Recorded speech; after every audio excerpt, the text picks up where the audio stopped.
Hey,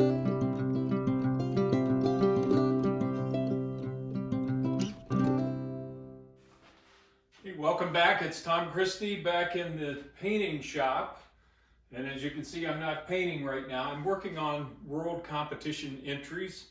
So I don't have many how-to videos to show during this period of time, but I did want to do a little bit of a feature on some carvers that you may or may not know and do a bit of a tribute. These are all carvers that have passed away, and I don't want this to be a sad thing. It's more of a celebration of what they did and what they accomplished while they were with us. First one is my dad, Findlay Christie. My dad and I started carving about at the same time. He didn't really teach me how to carve. He taught me how to use tools. We built soapbox derby cars together and things like that, and that gave me a good foundation. And he also gave me a love of waterfowl.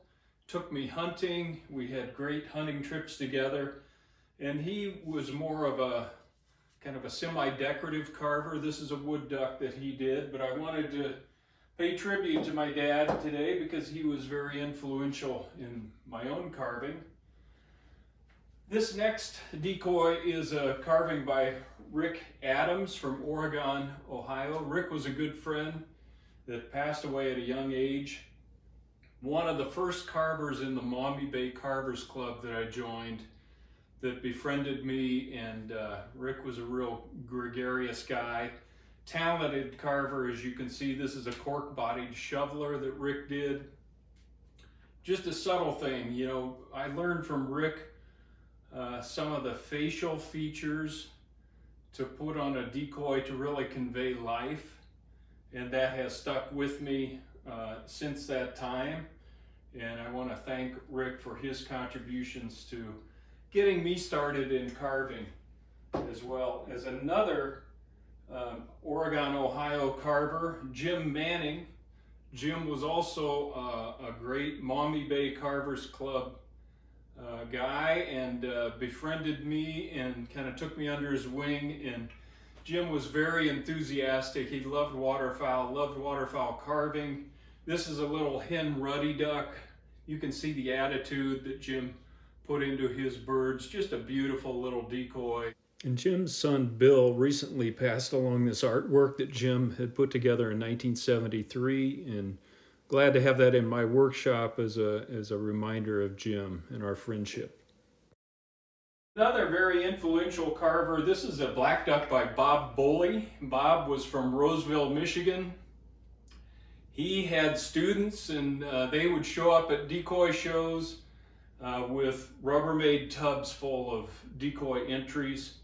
Bob was a talented carver, was very influential in the Michigan area shows, and very competitive. And Bob taught a one-day seminar at the Maumee Bay Carvers Club way back then, and kind of was the first person that introduced me to this textured dry brush painting technique that I've expanded on, but I still use some of Bob's basic techniques, and he made great decoys, as you can see with that resting black duck. So that was all early on, and then when I went to the World Carving Championships for the first time, I began to meet people like Tan Bernay. This is a Tan Bernay Drake Mallard. I have a hen as well. Very privileged to have a pair from Tan Bernay. He's a 5-time world champion. Most people know who he is, but Tan was very influential in my carving career, and especially his sons, Jet and Jude, really more of my contemporaries in carving, but an amazing family and just a legend in the carving world. Another legend in the carving world from, by the way, Tan Bernay is from Galliano, Louisiana. Jimmy Vizier is from Cutoff, Louisiana, very close to Galliano. This is a pintail drake that Jimmy made. And he and I were fellow competitors. Jimmy was in carving a long time. One of the things I admired most about Jimmy was his longevity in carving. And he could shake off getting beat and come back at you swinging. See you in the tank was his famous line.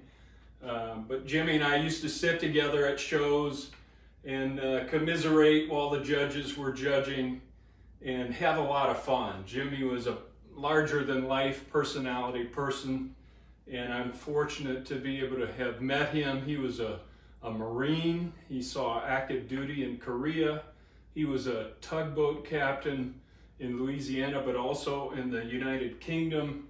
So just an amazing person, and glad to have a few of Jimmy's birds. This is a little teal from Bob Sutton, who's from Long Beach, California.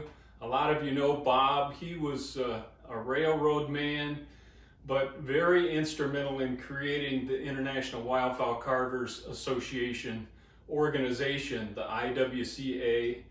And Bob worked tirelessly to promote wildfowl carving and competition rules that would be consistent throughout where all of the shows are located. Bob was a real idea guy. He used to, and I know many of you know this, he would call people up and talk for an hour about what he's thinking about doing next. What do you think about this idea? I'm thinking about trying this. We need to do something new. Bob was always on the front end of things, trying to keep carving interesting, and things like the palm frond categories in the California show, Bob was very instrumental in that. So very pleased to have one of Bob's decoys. I found this online after I'd met Bob and just thought, I need to have one of Bob's decoys. It's got a little piece of iron on the bottom for a keel slash weight, but I love the little decoy. Another person I met at the World Carving Championships was Cigar Daisy from Chincoteague Island in Virginia. But Cigar was just a larger than life personality, a great decoy carver. This is a nice cork-bodied mallard that I have of his, along with a weight. And I would see Cigar at the World Carving Championships. Cigar was had a great eye for good birds, and he was not afraid to tell you what he thought about your birds, good or bad. And he was right on the money with his critiques because he had seen so many birds, live birds, and he knew a good decoy when he saw it, and he made good decoys. The last person I want to feature here is Jim Schmidlin from Bradford Woods, Pennsylvania. Jim, I did not get the opportunity to know Jim well. I did meet him at the Ohio show several times, and I got this decoy from Jim in his room at the Westlake, Ohio show a long time ago. And it's an amazing decoy. Jim's decoys are something you just want to pick up and feel. The weight, the heft, they're hollow, they're stylized, they're beautifully finished. He was a waterfowler, he was a man's man, he used his decoys that he made and believed in that, and I'm just privileged to have one of his decoys as well. I love this kind of reaching redhead.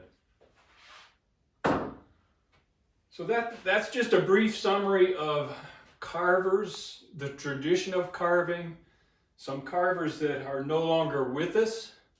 And again, I don't want to be sad about that. I want to celebrate what these men have done and the contributions they made to wildfowl carving and to my carving specifically. I've been influenced by all of these people and proud to say that I knew them all.